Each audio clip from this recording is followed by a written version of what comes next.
నమస్తే, welcome to DY news. Telangana రాష్ట్ర working journalist union రాష్ట్ర కార్యదర్శిగా గుండ్రాతి మధుగౌడ్ ఎన్నికైన సందర్భంగా జిల్లా కేంద్రంలో ఏర్పాటు చేసిన సన్మాన కార్యక్రమంలో ముందుగా ఈనాడు సంస్థల అధినేత రామోజీకి నివాళులర్పిస్తూ 2 నిమిషాలు మౌనం పాటించడం జరిగింది.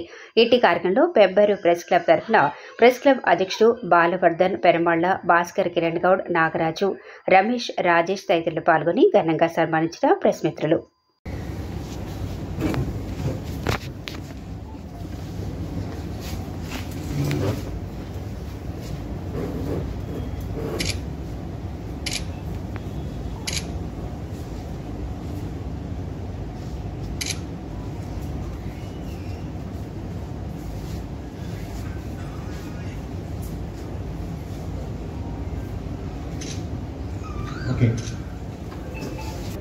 ఆంధ్రప్రభ నుంచి పత్రికా రంగంలో ప్రజాపక్షంలో పత్రిక చేరి నేడు మనం ప్రస్తుతం ఉన్నటువంటి ముఖ్యమైనటువంటి ప్రస్తుతం టెక్నాలజీ మారింది కాబట్టి ఇక ముద్ర అనే పత్రిక డైరెక్టర్గా కూడా మన పత్రికా జర్నలిస్ట్ అసోసియేషన్ సంబంధించిన పత్రిక కొంతమంది నేతలతో ఆయన కలిసి ముద్ర డైరెక్టర్గా ఇప్పుడు ప్రస్తుతం పనిచేస్తూ కొనసాగుతూ ఉన్నాడు. ముద్రా పత్రిక డైరెక్టర్గా ఇది తను పత్రికా రంగానికి చేసినటువంటి సేవలు. ఈ క్రమంలోనే తను ఒకవైపు పత్రికలో పనిచేస్తూ మరోవైపు జర్నలిస్టుల కోసం నిరంతరం యూనియన్ బలోపేతానికి కోసం కావచ్చు, లేదా జర్నలిస్టు సమస్యల పరిష్కారం కోసం కావచ్చు, నిరంతరం శ్రమిస్తూ ఆ రంగాల్లో కూడా ఈరోజు రాష్ట్ర స్థాయికి ఎదిగారు. ఆ క్రమం మనం ఒకసారి పరిశీలించినట్లయితే ముఖ్యంగా పత్రికా రంగంలో మొదలు డివిజన్స్ అనేటువంటి దున్నకి జిల్లాలో ఏర్పాటు కాకముందు వనపర్తి డివిజన్ బాధ్యుడిగా వర్కింగ్ జర్నలిస్టు సంఘం అధ్యక్షుడిగా ఆ రోజు నుంచి కొనసాగుతూ వస్తూ ఉన్నాడు. క్రమంగా ఎప్పుడైతే తెలంగాణ రాష్ట్ర ఆవిర్భావం జరిగిందో ఆ ఆవిర్భావం అనంతరం వనపర్తి జిల్లాలు ఏర్పడినప్పుడు ఆ జిల్లాల్లో ఉన్నప్పుడు వనపర్తి జిల్లా నూతన జిల్లా ఏర్పడినప్పుడే మొదటి అధ్యక్షుడిగా కూడా మధుగౌడ్ గారు గుండ్రాతి మధుగౌడ్ గారు ఎన్నిక కావడం జరిగింది. ఆ జిల్లా అధ్యక్షుడితో పాటు అంతకన్నా ముందు ఉమ్మడి జిల్లా సంయుక్త కార్యదర్శి కూడా పనిచేశారు.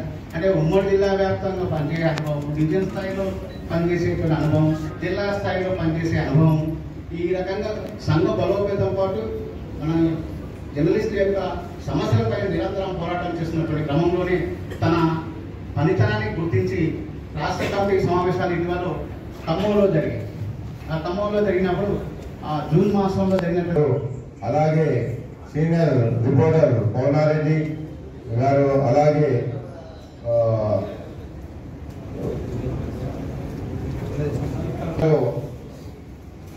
భారీ సంఖ్యలో ఈ నెలలోనే కొనసాగడానికి కారణం నేనున్నానని ముందుండి నడిపిస్తూ అందరి సమస్యలను ఏమన్నా ఉన్నా కూడా పిలిస్తే పలికేవాడు, తెలిస్తే వస్తాడు అన్నట్లు మా అందరికీ అందుబాటులో ఉండి ప్రతి ఒక్క సమస్యలు తీస్తూ ముందుకు సాగుతూ ఈరోజు యూనియన్ వనపర్తి జిల్లాలో పటిష్టంగా నడిపిన మధుగౌడ్ గారికి మరొకసారి నమస్కారాలు తెలియజేసుకుంటున్నాను. అలాగే ఈ సమావేశానికి వచ్చినటువంటి మండల నాయకులు, నాయర్ కర్నూలు, గద్వాల జిల్లా జిల్లా పట్టణ కమిటీ మరియు జిల్లా కమిటీ ఆధ్వర్యంలో జాతీయ అభినందన కార్యక్రమానికి వచ్చేసాం. ఆ తోటి మిత్రులు వేదికపై సహకరిస్తారు. అందరూ సీనియర్ పాత్రికేయులకు, జాతీయ రాష్ట్ర నాయకులకు పనిచేస్తున్న ఎంపిక అయినా అంటే అది నా క్రెడిట్ కాదు.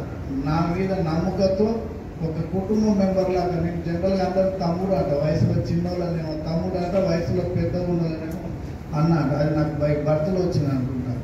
ఎవరిని కూడా సార్ అన్నాను, ఇంక్లూడింగ్ మంత్రులు ఉన్న సార్ అన్ననే అంటారు.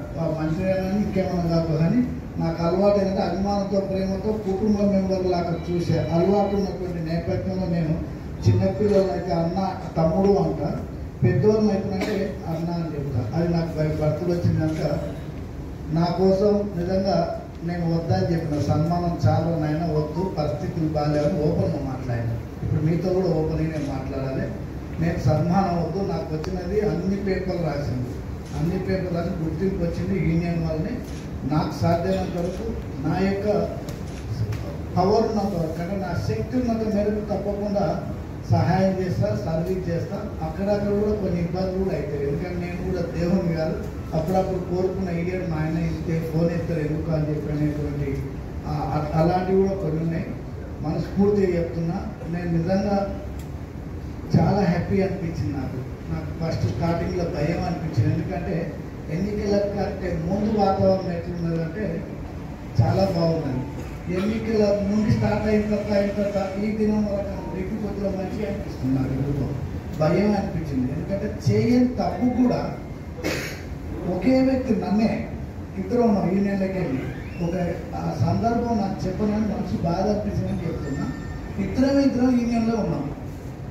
పర్సనల్గా లబ్ధి ఎప్పుడైతే వస్తుందో ఆ లబ్ధిదారుడు అయితే రాకపోతే మనకు విపరీతంగా శత్రువు తయారవుతారు అనే దానికి నిదర్శనం బలిపశువైన ఫస్ట్ నేను వస్తా, సెకండ్ అనుకున్నప్పుడు రమేష్ వస్తాడు. మాకు నిజంగా ఏం తెలియదు, చాలా కష్టపడ్డాము. గుట్టను ఏం చేసినా ఎందుకు చెప్తున్నా ఇదంటే బాధ అనిపిస్తుంది. నాకు వచ్చిన ఈ సన్మానం అనేటువంటిది కష్టపడడానికే వచ్చింది అనిపిస్తుంది. ఈ పోస్ట్ ఎందుకు కష్టపడ్డామంటే మనస్ఫూర్తిగా హృదయపూర్వకంగా మొత్తం టీముని మొత్తాన్ని ఎవరిని వదలకుండా పని చేయించినాం.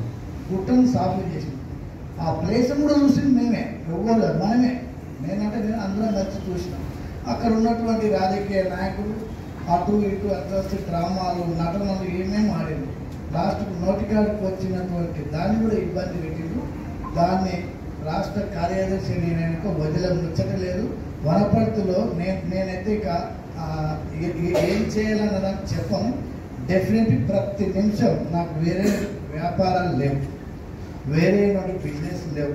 ఉన్నది ఒకటి ఉంటే అది కూడా హ్యాపీగా సంతోషంగా దాన్ని వదులుకున్నాను. నేను నిజంగా అది పోయిన తర్వాత దాదాపుగా 99% ఫ్రెష్ అప్ అయినా. ఇప్పుడు నాకు వ్యాపారాలు లేవు, ప్రశాంతంగా ఉన్నా. తప్పకుండా TUWJ IJU గొడుగు కింద ప్రతి జర్నలిస్ట్ వనపర్తి నాకు ఇష్టం. వనపర్తి జర్నలిస్ట్ అని మర్చిపోను. వనపర్తి జర్నలిస్టులు అందరూ కూడా నాకు నిజంగా సొంత తమ్ముళ్ళలాగానే ఉంటారు. సో ఈ ఫీల్డ్లో అప్పుడు నేను ఈటీవీలో పనిచేసినప్పుడు, ఆంధ్రప్రభలో పనిచేసినప్పుడు నాకు టేస్ట్ రాలేదు, వార్తలు రాసే టేస్ట్ రాలేదు.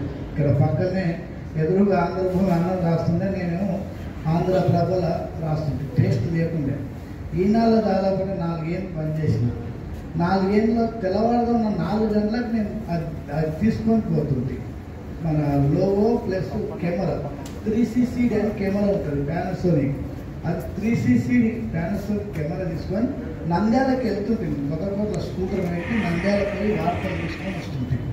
ఆ నంద్యాల తీసిన వార్తలు ఇప్పటికీ అన్నదాతలు కానీ జై కిసాన్ కానీ ఇప్పటికీ ఆ విజువల్స్ తీయొద్దని చెప్పినటువంటి మహానుభావుడు ఎవరంటే రామోజీరావు. నేను అందుకనే ఫీల్ అవుతాను. చాలా మందికి తెలియదు. మీరు ఇప్పుడు మీరు ఈటీవీలో జై కిసాన్ అనేటువంటిది చూసిన, ఆ తర్వాత అన్నదాత చూసిన, మధు తీసిన విజువల్స్ ఉంటాయి. అంత ఇష్టం. సో ఇప్పుడు వార్తలు రాస్తారు. లీడరైజేషన్ మీరే లీడర్ చేసినట్టు వార్తలు రాయండి. నేను డైరెక్టర్ అయినా అంటే లీడర్ చేసింది మీరే కనుక వార్తలు తప్పాయి. కానీ నాకు అంత ఇష్టం మనకు వార్తలు తిండి తినకుండా వార్తలు రాసే దాంట్లో అద్భుతంగా చేసిన సంతృప్తి ఈటీవీలో ఇచ్చింది నాకు. ఇంకా మిగతాది అనేటికంటే దాంట్లో అదే ఇప్పటి వరకు కూడా నాకు పనికి వచ్చింది. సో జర్నలిజం అనేటువంటి చాలా గౌరవం ఉంటుంది. అట్లకి వెళ్ళి మనం వెళ్తుంటే ఎస్ఐ దోస్తుగా ఉంటేనేమో నమస్తే పెడతాడు, టీ తాగుతాడు. అదే ప్రెస్ లేకపోతే వాడు ఏమన్నా నన్ను చూసి స్టార్ట్ చేస్తారు. అంటే ప్రెస్ అనేది అంత గౌరవం ఉంటుంది. అట్లని నా బండికి ప్రెస్ ఉండదు.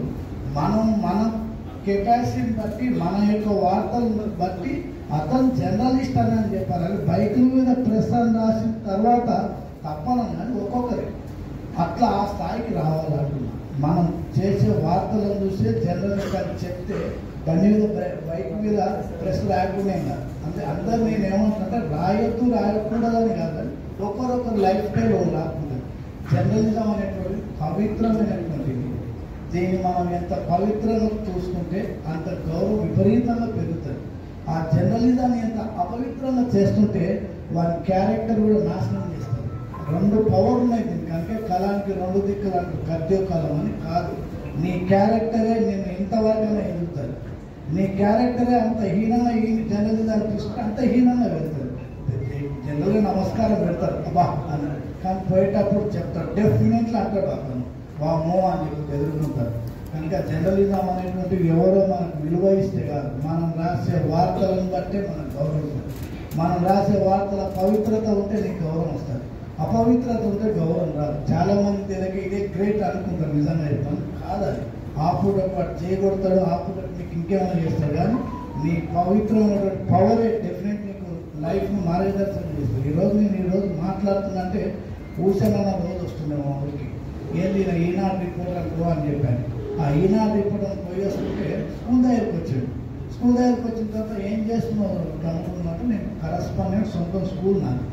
ఆ స్కూల్లో నేను ఏం చేస్తుంటే ఎస్సీ ఎస్టీ పిల్లలు చిన్న పిల్లలు ఉంటే మా ఇంట్లో పెట్టుకొని మా అమ్మ ఇప్పటికి నన్ను తింటూనే ఉంటుంది, ఇప్పటికి తింటారు, నువ్వు సంపాదించు నువ్వు వేస్ట్ రా అంటుంది మా అమ్మ. అప్పుడే నేను దాదాపు 30 నుండి 50 మంది పిల్లలకు గురుకుల పాఠశాల సీట్లు వస్తే పెద్ద గొప్ప. ఇప్పుడంటే గవర్నమెంట్ అయినాక విపరీతంగా స్కూల్స్ అయినాయి. అప్పుడు ప్రిన్సిపల్ సీట్ వచ్చిందంటే వాడు కలెక్టర్ లాగా ఫీల్ అవుతుంది. మొత్తం అంత పబ్లిసిటీ అవుతున్నటువంటి ఆ సమయంలో మా ఇంట్లో నేను ఆ ఎస్సీ పిల్లలను బీసీ పిల్లలను అక్కడ ఎస్టీ పిల్లలను ఇంట్లో పెట్టుకొని భోజనాలు పెడుతుంది. ఆ పెడుతున్న క్రమంలో నా దగ్గర కూర్చొని వచ్చింది. ఏం చేస్తున్నావు నువ్వు అంటే, ఏం లేదంటే ఇక్కడ స్కూల్ నడుపుతున్నా రన్ చేస్తున్నా అని చెప్తుంటే ఆయన వచ్చి ఏం చేసిందంటే నా దగ్గర ఒక 4th క్లాస్ 6 సెక్షన్స్ ఉంటుండే. అంటే ఉల్లెంకొండ, పెద్దగూడెం, కడుపుంట్ల, మెంటపల్లి, ముమ్మలపల్లి వచ్చి స్కూల్ పెద్దగా చేస్తుంది. ఎందుకు వస్తుందంటే ఫ్రీగా కోచింగ్ చేస్తుంది, ఫ్రీగానే ఇస్తుంది.